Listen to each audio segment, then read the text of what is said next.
তো ভিউয়ার্স, আজকে আমি আপনাদের মাঝে একটি ইউনিক হেডলাইট মডিফিকেশন নিয়ে এসেছি। তো মানে হেডলাইট মডিফিকেশনটা করতে কি কি প্রয়োজন, কি কি লাগবে, আজকে আপনাদের কাছে সব ডিটেলস শেয়ার করব। তো ভিউয়ার্স, ভিডিওটি দেখতে থাকুন। তো ভিউয়ার্স, হেডলাইট মডিফিকেশন করতে হলে দুইটা স্টিকার আছে, একটা ম্যাট কালার, একটা ব্ল্যাক কালার। আমি ব্ল্যাক কালারটা করেছি, দেখতে পাচ্ছেন। মানে ব্ল্যাক কালারটা মানে অনেক সুন্দরভাবে ফুটে উঠেছে ব্ল্যাক কালারটা করানোর পরে। এর আগে আমি ম্যাট কালার করিয়েছিলাম, কিন্তু ম্যাট কালারটা আমার কাছে এতটা ভালো লাগে নাই, মানে সুন্দর লাগতো না আগে ম্যাট কালারটা যখন ছিল। তো ম্যাট কালারটা তারপরে আমি খুলে এখন আমি ব্ল্যাক কালারটা করিয়েছি। আপনি ম্যাট কালার এবং ব্ল্যাক কালার স্টিকার আপনার যেটা পছন্দ আপনি আপনার লোকাল এরিয়ার দোকান থেকে অথবা আপনি অনলাইন থেকে অর্ডার করতে পারেন।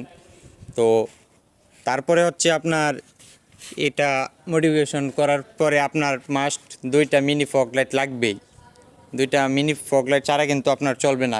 রিজন, রাত্রে যদি আপনি এই যে দেখেন, আমি কিন্তু ভিতরে দুইটা মিনি ফগ লাইট লাগিয়েছি, এই যে এইদিকে একটা ওইদিকে একটা। তো রাত্রে যদি আপনি কখনো বাইক নিয়ে বের হন, আপনার হেডলাইট থেকে আলো কিন্তু বের হবে না। মেন যে হেডলাইট আছে আপনার, এটা থেকে আলো বের হবে না। তো এই কারণে আমি মূলত দুইটা মিনি ফগ লাইট লাগিয়েছি। তাহলে আপনি ধরেন রাত্রে বাইক রাইড করতে আপনি কমফোর্টেবল ফিল করবেন। তো গাইস, আজকের ভিডিও এই পর্যন্তই। ভিডিওটি ভালো লাগলে অবশ্যই একটি লাইক দিয়ে দেবেন, অবশ্যই আর আমার চ্যানেলটি সাবস্ক্রাইব করবেন।